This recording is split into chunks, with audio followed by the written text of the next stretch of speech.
In the Kuban region of the USSR, on the shore of the Azov Sea, 40 kilometers from the city of Yeysk, there is a small fishing village located around a group of grain elevators. It is called Periprava. We moved there in the beginning of March 1927. Snowstorms were still raging over the ice-covered sea. The snowdrifts enveloped our cottage almost up to its eaves, and in the mornings we couldn't get out without a shovel. But the cottage was warm, heated by chips of horse dung that we bought from the local people.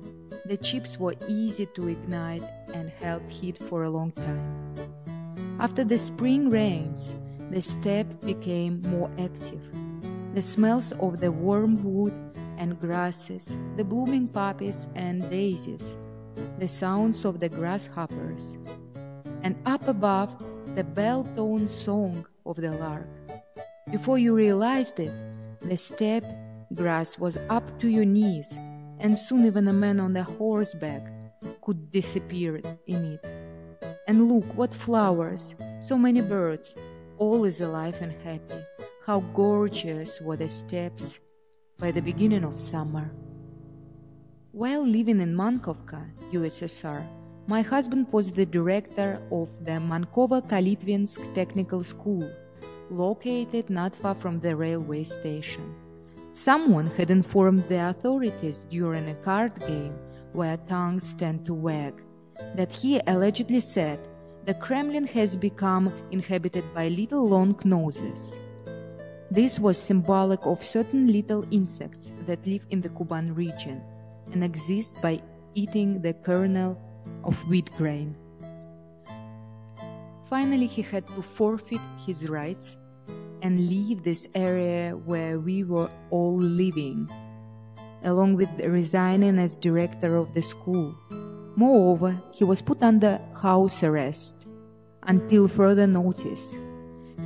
Since there were no guards assigned to watch my husband, he took advantage of this situation by jumping out of the window and escaping. I did, however, manage to find a room. My children and I were invited by another family to live with them until our situation improved. Even though they were very cramped living with their 2 children in one small room, these kind folks gave up their kitchen and never even asked me to pay them for it. Once in a while I was able to work for a day, hauling bricks to a construction site or cleaning up stores. This was not sufficient work because even a full day's pay was barely enough to buy a little bread, and so we starved. "Mommy, did you bring us some bread?" "No, my children, I couldn't find work today." "Well, all right, then bring us some tomorrow." This was how my children often greeted me. With my children, I moved to Mariupol, where my widowed father was living. Mariupol was the main city in our region. The rural council assigned to our office was known as the periphery. All the farmers living on the periphery, whether they owned livestock or not, were expected to contribute a precise amount of meat to the government agency. In addition, the state took their surpluses and levied fines down to the last cow or goat. They were labeled as unwilling and evil tax evaders. The policy of taking the grain and bread from farmers began in the 1920s, when the state later realized that it couldn't do without the farmers. It introduced the new economic policy, NEP. With the arrival of the Stalinist era, however, the state began a policy of extreme and repressive measures with the purpose of organizing the collective farms. Sweeping every last grain from the beans of the peasants, the authorities then sent them away to Siberia or the Solovki Islands, without consideration to the sick, the aged, or the children, and without even allowing time to say goodbye. The police would arrive and at gunpoint, forced these people into trucks, ignoring the wailing, the crying, and the moans. One evening, I took my place in a line for meat in order to be among the first when they opened at 7 in the morning. By 9, I had to be at work. I reserved my space, making sure that all those in front and behind me knew who I was, and went home to check up on my ill children. Many women at that time had sick children requiring attention. It was around 4 in the morning, and going home was chilly and frightening. I hurried along in the center of the street without looking back. Making a turn onto my street, I passed the NKVD headquarters and noticed several heavily loaded trucks headed for the train station. I moved to the sidewalk and walked alongside them, counting 8 trucks. By chance, I happened to look into the last truck and collapsed from shock. Underneath the stretched canvas, I saw a pair of human eyes looking at me. My knees began to shake. When I stopped, a thought hit me like a lightning ball. I could be arrested right here on the spot for witnessing this and never see my children again. Apparently, they were moving inmates from the NKVD basement to the trains. I lagged behind the caravans, and as soon as I turned the corner, ran down the street and directly home. Meanwhile, the amount of arrests increased. Citizens were now taken away by the authorities according to the quotas determined for each region. The food lines, the refugees, mobilization, life became a boiling pot. The newly drafted soldiers marched at a brisk pace down the main street and alongside. Keeping up on the sidewalk were their families, shouting, lamenting, crying. Those departing kept turning around to see just one more time the face of a loved one and bid farewell. They were headed toward the railway station.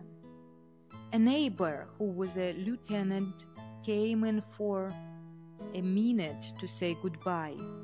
He sat down and began to cry. Here I am, going to the front to fight, and all they gave me were 17-year-old boys. They are untrained and never held a rifle in their hands. Now, what am I going to do with them? There is no transportation. We have to walk to the Polish border. I was given 3 rifles. This is not a war. This is murder. Work was stopped at the Azovstal plant after the initial attack. Machines were removed and specialists evacuated. After Azovstal, another even larger plant, the Ilyich, stopped production. Smaller factories and shops also began closing. The result was that in virtually one day, 150,000 people lost their jobs.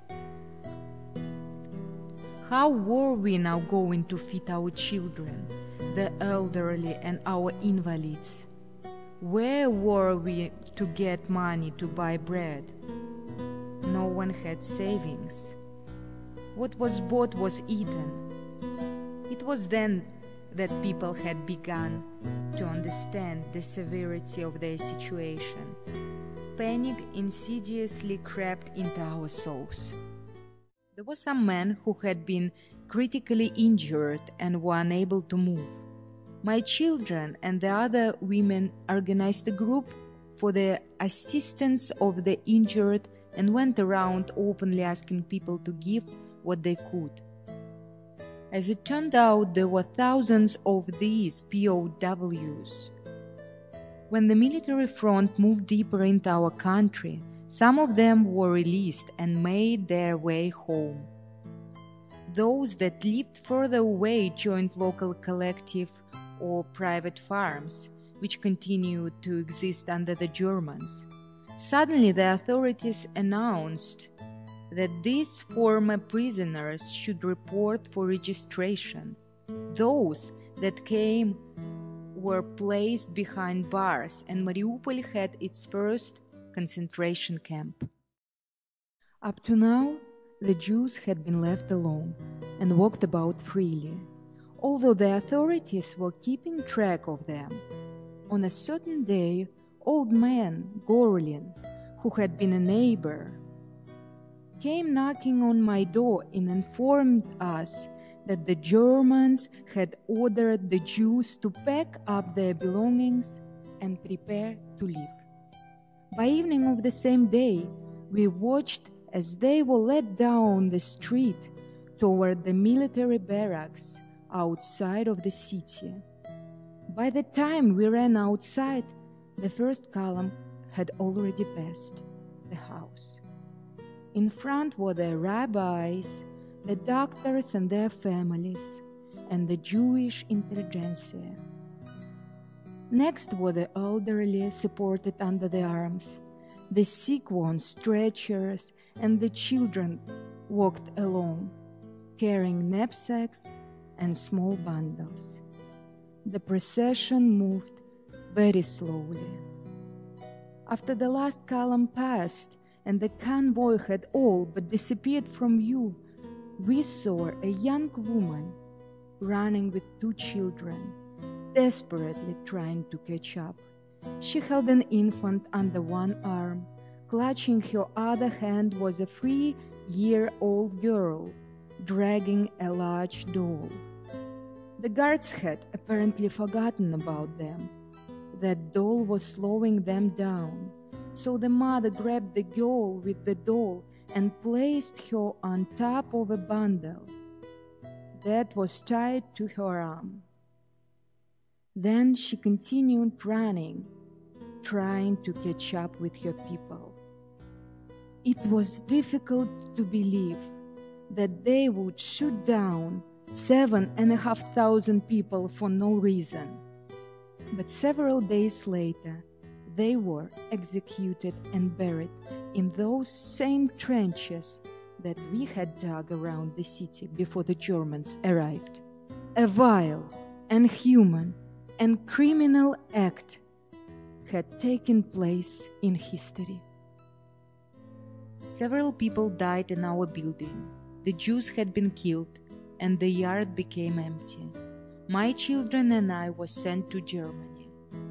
At the Mariupol station, we said goodbye to everything that had been dear to us, and we said goodbye forever.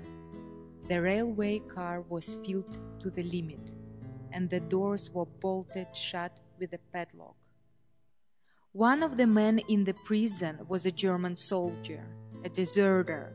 He had been arrested because he went home to visit his sick wife and children without permission. He told us about the battle at Stalingrad and the German defeat on all of the fronts, the armies destroyed and retreating. He said that half of Germany was already in American hands. We listened in amazement, not believing our ears, but saying nothing. We didn't want to miss a single word of his account. Throughout our entire 4-year imprisonment, we had not known what was happening on the military front. We stood for hours in the hallway with the other prisoners, talking without being told to return to our cells.